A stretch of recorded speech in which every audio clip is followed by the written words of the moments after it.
Rome had an army. The temple had power. The grave had a sealed stone and armed guards. None of it was enough, because what was buried on Friday refused to stay dead by Sunday, and the shockwave from that single moment is still being felt today. But here is what nobody talks about.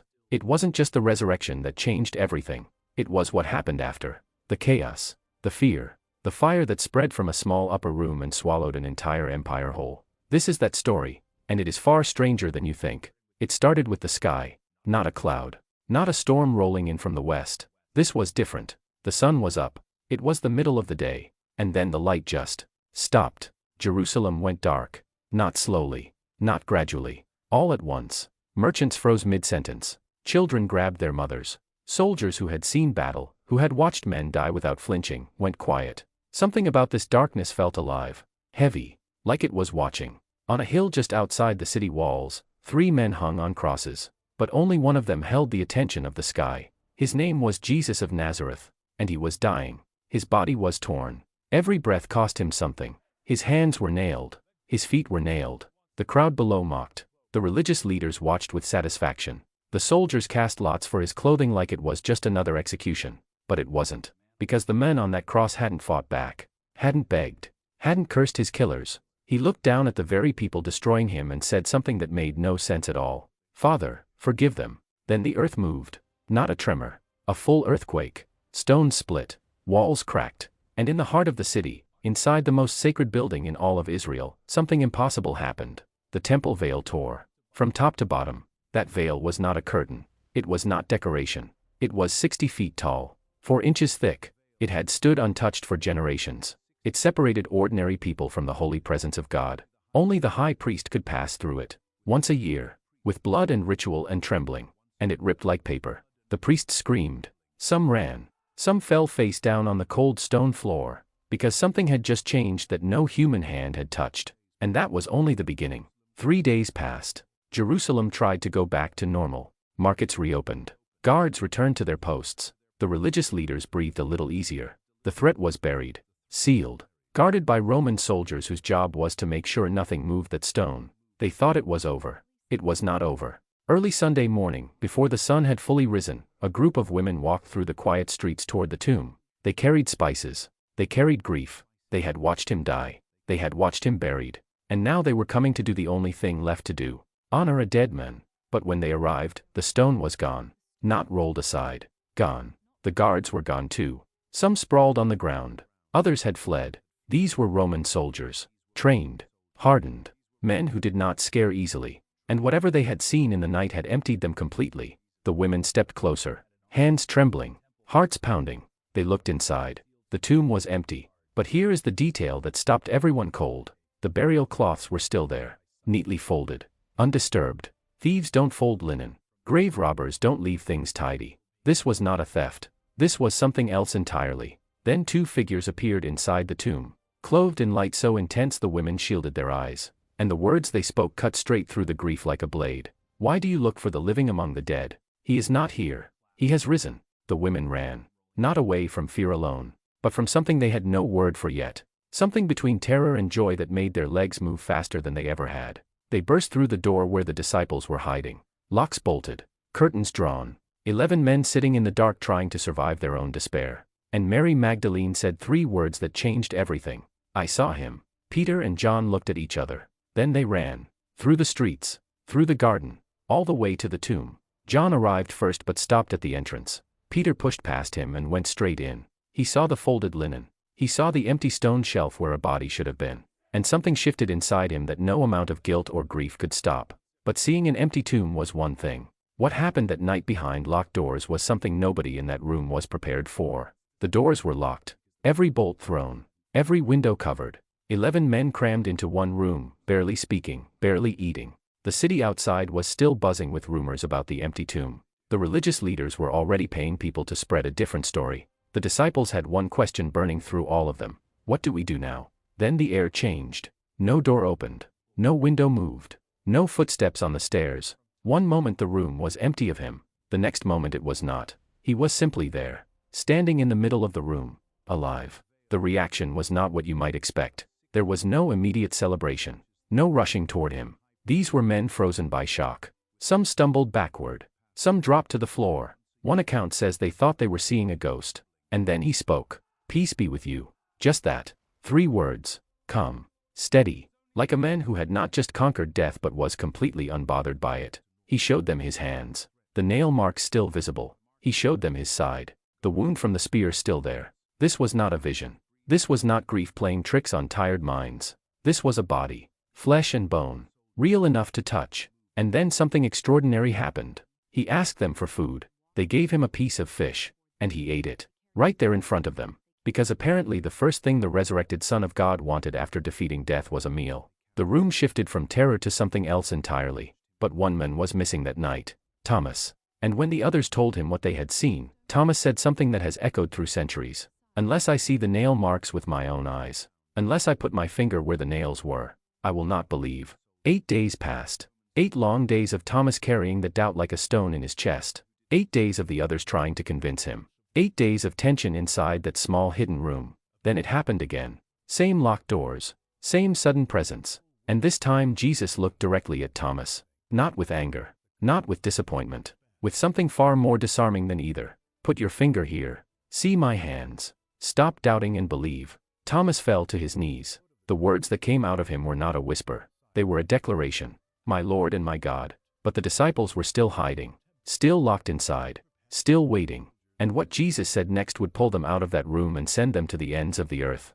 Galilee was quiet. Rolling hills. Open fields. The smell of fish and lake water. A place where most of these men had grown up. Where they had mended nets and argued about prices and lived completely ordinary lives before everything changed. Jesus had told them to meet him there. So they went. And when he appeared on that hillside, something was different about him. Same face. Same voice. Same eyes that seemed to look straight through you. But there was a weight around him now. An authority that pressed against the air itself. Some fell to their knees immediately. Others stood motionless, not sure what their own bodies were doing. Then he spoke. "All authority in heaven and on earth has been given to me." Let that land for a moment. Not some authority. Not authority over Israel. Not authority over one nation or one generation. All authority. Over everything that exists above and below and in between. The words were not a suggestion. They were a declaration of total cosmic ownership. And then came the assignment. Go and make disciples of all nations. Baptizing them. Teaching them. Everything I commanded you. 11 men. Fishermen. Tax collectors. Doubters. Men who had hidden behind locked doors just weeks before. And the instruction was to take this message to every nation on earth. No army. No funding. No political backing. No plan B. Just go. And then the promise that made it possible. "I am with you always. Even to the end of the age." Not "I was with you." Not "I will check in occasionally." Always. Every step. Every city. Every moment of danger and doubt and exhaustion that was coming. They would need that promise. Soon. But before any of that could begin, Jesus gave them one final instruction. Go back to Jerusalem. Wait. Something is coming that you have no category for yet. Something that will change what you are capable of entirely. Then he was lifted up. Slowly at first. Then faster. A cloud came down and wrapped around him and he was gone. Just like that. 11 men standing on a hillside staring at an empty sky with their mouths open. 2 figures in white appeared beside them. "Why do you stand looking at the sky? He will come back. The same way you watched him go." The walk back to Jerusalem was silent. 120 people gathered in an upper room, praying, waiting, for something none of them could name yet. They had no idea what was about to hit them. 50 days. That is how long they waited. 50 days of praying in that upper room. 50 days of not fully understanding what they were waiting for. 50 days of Jerusalem buzzing outside their window completely unaware that something was about to rupture the sky. It was a feast day. Pentecost. The city was packed. Pilgrims from every corner of the known world crowded the streets. Different languages. Different cultures. Different faces. All of them there for a celebration that had happened the same way for generations. None of them knew this one would be different. Then came the sound. Not wind exactly. Something like wind. But it didn't come from outside. It came from everywhere at once. From above. From within. From directions that don't have names. It filled the entire house. Floor to ceiling. Wall to wall. The kind of sound that doesn't just enter your ears. It enters your chest. Then the fire appeared. Small flames. Living flames. Not burning. Not consuming. They moved like they had intention. Like they knew exactly where they were going. And one by one they came to rest on each person in that room. 120 people. 1 flame each. And then the languages started. Not learned languages. Not practiced phrases. Words flowing out of ordinary fishermen and working people in tongues they had never studied. Languages from regions they had never visited. The sound spilled out of the upper room and into the streets below. The crowd stopped, because they could hear their own languages, their own dialects, their own regional accents coming out of the mouths of Galileans who had no business knowing any of it. Some were amazed. Some were confused. Some laughed and said these people must be drunk. That is when Peter stood up. The same Peter who had denied even knowing Jesus 3 times. The same Peter who had wept in the dark convinced he was finished. That Peter stood up in front of thousands of people from across the known world and opened his mouth. And what came out was not the voice of a frightened fisherman. It was something else entirely. He preached, for the first time, without notes, without preparation, without fear. He took the ancient scriptures and laid them open like a map and showed the crowd exactly where they were standing in history. The crowd felt it, like something pressing on their chests from the inside. And 3,000 people made a decision that day that none of them had planned to make when they woke up that morning. But the moment the church was born was also the moment the target appeared on its back. The church grew fast, too fast for the people in power to ignore. Every day more names were added. Every day more healings in the streets. Every day the name of Jesus echoed louder through the stone alleys of Jerusalem. The religious leaders watched it happen and felt something they were not used to feeling. Helpless. So they did what people in power always do when they feel helpless. They looked for someone to make an example of. They found Stephen. He was young, brilliant, full of something that made people stop and listen when he spoke. His face carried a quality that even his enemies noticed. One account describes it like looking at the face of an angel. He moved through the city with a quiet confidence that had nothing to do with arrogance and everything to do with certainty. He knew what he believed, and he was not afraid to say it. That made him dangerous. They dragged him before the council. The same council that had condemned Jesus. The same room. The same cold faces. The same performance of justice with no intention of delivering it. They brought in witnesses with prepared stories. They pointed fingers. They demanded answers. Stephen gave them answers, just not the ones they wanted. He stood up straight and opened his mouth and walked them through their entire history. Every patriarch, every prophet, every moment where their ancestors had been given truth and turned away from it. He wasn't lecturing. He was holding up a mirror. And they hated what they saw. The room erupted.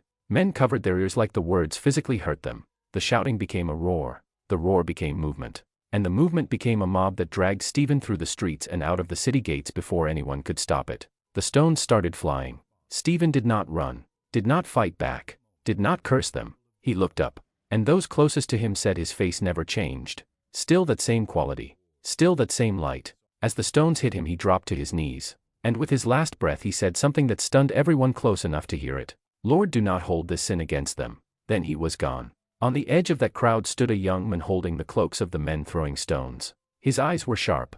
His jaw was set, and he approved of every single moment of what just happened. His name was Saul, and he was just getting started. Saul did not waste time. The morning after Stephen's death he was already moving. House to house, street to street, door to door. He had arrest warrants. He had authority. He had the full backing of the religious establishment behind him and he used every bit of it. Families were torn apart in the middle of the night. Men dragged from their beds. Women pulled from their children. The sound of fists on doors became the sound that haunted Jerusalem. Neighbors watched from behind cracked shutters afraid to breathe too loud. The church that had grown so fast, so boldly, so openly was now running for its life. And Saul was not satisfied with Jerusalem alone. He had heard the believers were spreading north, to Damascus, to other cities, carrying the message with them like embers from a fire that refused to go out. So he went to the high priest and got what he needed: official letters, legal authority, permission to hunt them down wherever they ran. He left Jerusalem with a small group of men and a heart full of certainty.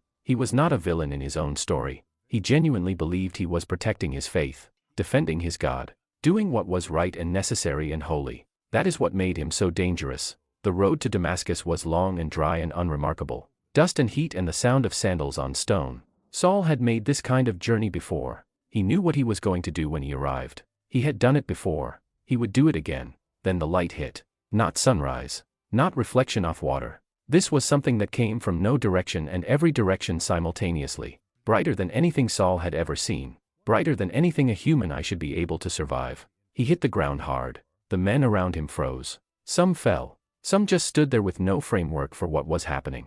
And then came the voice. Not loud exactly, but impossible to ignore. The kind of voice that bypasses your ears entirely and speaks directly into the center of you. Saul, Saul, why do you persecute me? Saul's mouth went dry. Who are you, Lord? 3 seconds of silence that probably felt like 3 years. I am Jesus, the one you are persecuting. Everything Saul had built his life on cracked in that moment. Every certainty, every conviction, every carefully constructed argument, gone. Replaced by 3 words that changed the direction of history. He could not see, he could not stand, he could not eat, and the man who had made hundreds of believers tremble now trembled himself on a dusty road outside Damascus with no idea that God was not finished with him yet. He was not being destroyed, he was being rebuilt. 3 days, no food, no water, no sight. Saul sat in a borrowed room in Damascus and did nothing but think. The man who had never stopped moving, never stopped hunting, never stopped building his case against the believers, now completely still, completely dark, completely undone. Everything he thought he knew was wrong. Not slightly wrong, not partially wrong, catastrophically wrong. The people he had dragged from their homes, the families he had torn apart, the stones that killed Stephen while he watched and approved. All of it done in the name of a God who had just appeared on a road and told him personally that he had been fighting against him the entire time. That kind of realization does not sit lightly. It crushes. Meanwhile, across the city, a believer named Ananias was having a conversation he did not ask for. God told him to go find Saul, to lay hands on him, to restore his sight. Ananias knew exactly who Saul was. Everyone did. Lord, I have heard about this man. I know what he has done to your people in Jerusalem. He has come here with authority to arrest everyone who calls on your name. The answer came back clear and immediate. Go. This man is my chosen instrument. Ananias went. Because when God explains himself that directly, there is not much room left for arguing. He walked through streets that Saul had come to terrorize. He found the house. He found the room. He found the most feared men in the early church sitting blind and broken in the dark. And he called him something that must have felt impossible to say. Brother. 1 word. That was the bridge. Not an accusation. Not a confrontation. Not a list of everything Saul had done wrong. Just brother. Like the past 3 days had already settled something that Ananias did not need to reopen. He laid his hands on Saul's head. Something fell from Saul's eyes. The accounts describe it like scales. Like a physical thing that had been covering his vision from the inside. And suddenly he could see. Not just the room. Not just Ananias standing before him. But everything. His entire life rearranged itself in an instant into a shape that finally made sense. He was baptized that same day. He ate. He regained his strength. And then almost immediately he walked into the Damascus synagogue and did the last thing anyone in that city expected. He started preaching Jesus. The room went silent. Because this was the man who had come to Damascus to arrest people for preaching Jesus. The same mouth that had approved death sentences was now declaring resurrection. The same authority that had carried arrest warrants was now carrying a completely different message. The people who heard him were not inspired at first. They were suspicious. And the people who had sent him were not confused. They were furious. They wanted him dead. The same religious network that had given Saul his authority now wanted to use that authority against him. Whispered meetings in back rooms. Guards posted at the city gates. A plan forming in the dark to silence the most inconvenient convert in history. Damascus had become a trap. So his new brothers did something that would have been unthinkable just weeks earlier. They gathered at the city wall in the middle of the night. Ropes. A basket. Trembling hands moving quickly and quietly in the darkness. And the man who had arrived in Damascus with the power to imprison anyone he chose was lowered down the outside of a wall in a basket like cargo. His feet hit the ground outside the city. His old life was behind him. Literally. But Jerusalem was not much warmer. The disciples had heard what Saul had done. Memories like that don't fade in a few weeks. Doors stayed closed. Eyes stayed suspicious. The community that preached forgiveness found forgiveness surprisingly difficult when the person asking for it had personally destroyed their families. Then Barnabas stepped forward. Barnabas was not flashy, not loud, not the kind of man whose name fills a room, but he had a quality rarer than talent. He could see what people were becoming instead of only what they had been. He stood beside Saul in front of the disciples and vouched for him personally. This man met Jesus on a road. I am telling you what I saw. Trust him. Slowly the doors opened. And what emerged from that unlikely pairing was something nobody could have engineered. Barnabas the encourager and Saul the unstoppable. Gentleness and fire. Patience and urgency. 2 men who between them could walk into any room in the known world and leave it permanently changed. They ended up in Antioch. A sprawling cosmopolitan city full of every culture Rome had ever conquered. And it was there in that melting pot of languages and backgrounds and competing philosophies that something happened for the first time. The followers of Jesus got a name. Christians. It wasn't a compliment initially. It was closer to a label. A way of identifying this strange group of people who kept talking about a crucified carpenter from Galilee as if he were still alive and running things. They wore it anyway. And then the Spirit spoke into a prayer meeting with a clarity that silenced the room. Set apart Barnabas and Saul for the work I have called them to. No itinerary, no budget, no map of where exactly this work would take them. Just go. What followed would take two ordinary men into the most extraordinary journey the ancient world had ever seen. Cities that had never heard the name of Jesus were about to hear nothing else. But the road ahead was not going to be kind. The first stop was Cyprus, an island city. Warm winds, blue water. The kind of place that felt peacefully indifferent to anything happening on the mainland. But indifference has a short lifespan when truth walks into the room. They preached. People listened. Something moved. Then they pushed further north, into the heart of Asia Minor, into cities with long histories and deep roots and gods that had been worshipped for generations. Cities that did not need or want what Paul and Barnabas were carrying, or so they thought. In Lystra they encountered a man who had never walked a single day in his life. Lame from birth, he sat where he always sat doing what he always did, waiting for whatever scraps of charity the crowd might toss his direction. Paul looked at him, not with pity, with something sharper than pity. He saw something in that man's eyes that told him everything he needed to know. Stand up on your feet. The man stood up, not slowly, not carefully, not with the tentative wobble of someone testing uncertain legs. He leaped. The crowd watched a man who had never stood in his life suddenly standing, then jumping, then walking in circles with the stunned expression of someone discovering their own body for the first time. The crowd lost their minds, but not in the way Paul expected. They decided Paul and Barnabas were gods. Hermes and Zeus descended from Olympus in human form. Within minutes priests were arriving with flower garlands and oxen prepared for sacrifice. A full religious ceremony erupting spontaneously around two men who wanted nothing of the sort. Paul and Barnabas tore their own clothes. A dramatic gesture in that culture. A public declaration of horror. They pushed through the crowd shouting that they were just men. Ordinary men. Pointing away from themselves toward the God who had actually done something. The crowd that had wanted to worship them minutes earlier turned. Crowds can turn fast. Someone from a neighboring city had been watching, had been tracking Paul's movements, had come specifically to make sure this mission ended here. They found willing ears in that volatile crowd, and before the day was finished the mood had shifted from worship to violence. Stones started flying. Paul went down hard. The crowd left him for dead. His body lay motionless in the dust outside the city walls. His friends gathered around him certain they were looking at a corpse. Then he moved. He stood up, walked back into the same city that had just tried to kill him, and the next morning got up and continued the journey, like it was just part of the process, because for Paul it was. The mission was bigger than the pain. The calling was louder than the stones, and there were still cities ahead that had never heard what he was carrying. Rome was one of them, and Rome was going to require everything he had left. Philippi was a Roman city, proud, ordered, built on military discipline and imperial loyalty, the kind of city that did not tolerate disruption, the kind of city where the wrong words in the wrong place could land you in chains before sunset. Paul and Silas said the wrong words in the wrong place. It started with a slave girl. She had a spirit that gave her the ability to predict the future. Her owners made good money from her gift. She followed Paul through the streets for days calling out that these men were servants of the Most High God. She was not wrong, but Paul had heard enough. He turned around and commanded the spirit to leave her. It left, immediately, completely, and permanently. The girl was free, but her owners were furious. Their income had just walked out of her eyes. So they dragged Paul and Silas to the authorities and made sure the charges sounded as Roman as possible. These men are Jews. They are disturbing our city. They are teaching customs that Romans cannot accept. The crowd joined in. The magistrates ordered them stripped and beaten. Not questioned. Not given a hearing. Just beaten. Rods across their backs in the public square while the crowd watched. Then thrown into the inner prison. Feet locked in stocks. Backs bleeding.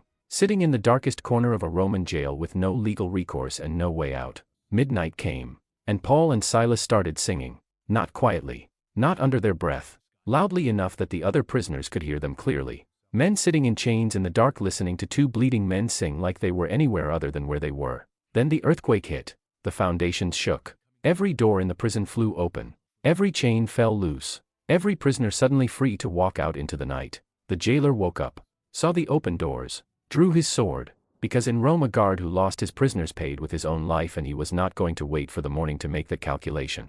Paul shouted through the darkness, "Don't harm yourself. We are all here." Nobody had run. The jailer came in trembling, fell at their feet, asked the question that has echoed through centuries since that night, "What must I do to be saved?" By morning he and his entire family had been baptized.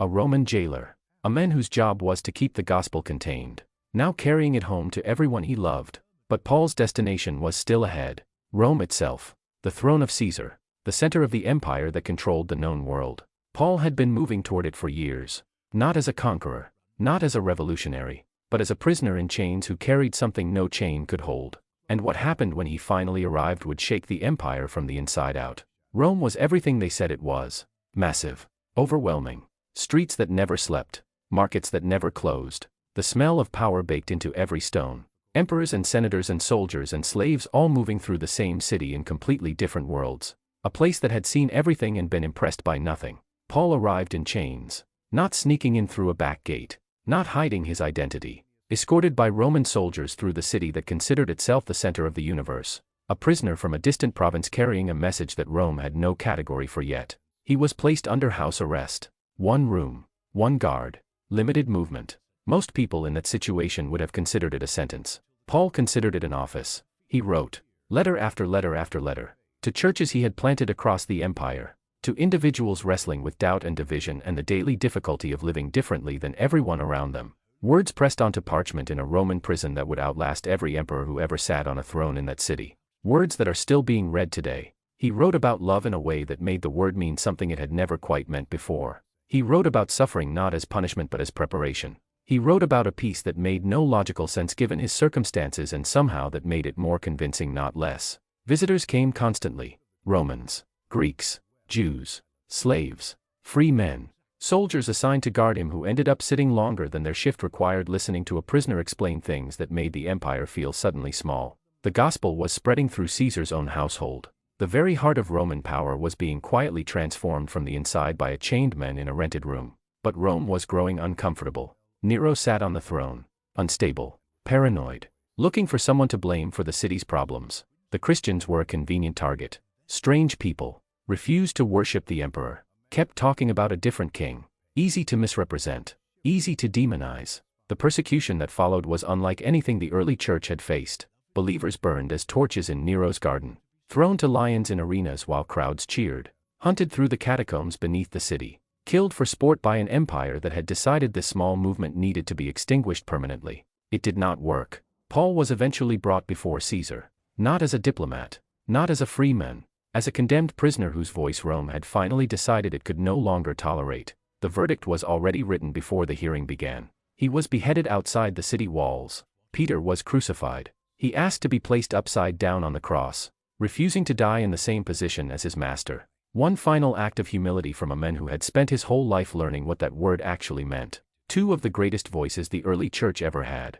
silenced on the same soil, in the same city, by the same empire. And yet, the church did not shrink. It exploded. Every martyr became a seed. Every execution became a testimony. Every drop of blood spilled on Roman soil became evidence that something was alive in these people that death could not touch. The catacombs beneath Rome became sanctuaries. Dark tunnels carved out of rock where believers gathered to pray and sing and bury their dead and keep going. The Colosseum that was supposed to terrify them into silence became a stage where ordinary people displayed an extraordinary courage that even their executioners could not explain. Rome tried to stamp out a flame. Instead it scattered sparks across the entire known world. And those sparks became fires. In Africa, in Asia, in Europe, in places Rome had conquered and places Rome had never reached. Carried by people whose names history never recorded. Ordinary men and women who had heard something that changed them so completely they could not keep it to themselves. The cross that was meant to end everything became the symbol of everything. And the world that crucified Jesus on a Friday fully expected by Sunday morning that the story was finished. It was not finished. It was just beginning. And 2,000 years later the story that Rome tried to bury is still the most widely told story on earth. Still changing people in the same way it changed a fisherman on a lakeshore and a tax collector at his booth and a persecutor on a dusty road outside Damascus. Because the tomb is still empty. That has not changed. And if that is true, if that one fact holds, then everything else that follows from it holds too. Every promise, every word spoken on a hillside, every letter written in a Roman prison, every life transformed in ways that have no natural explanation, all of it resting on one morning, one garden, one stone that was moved, and one question that has never stopped demanding an answer from every person who has ever heard it. What will you do with an empty tomb?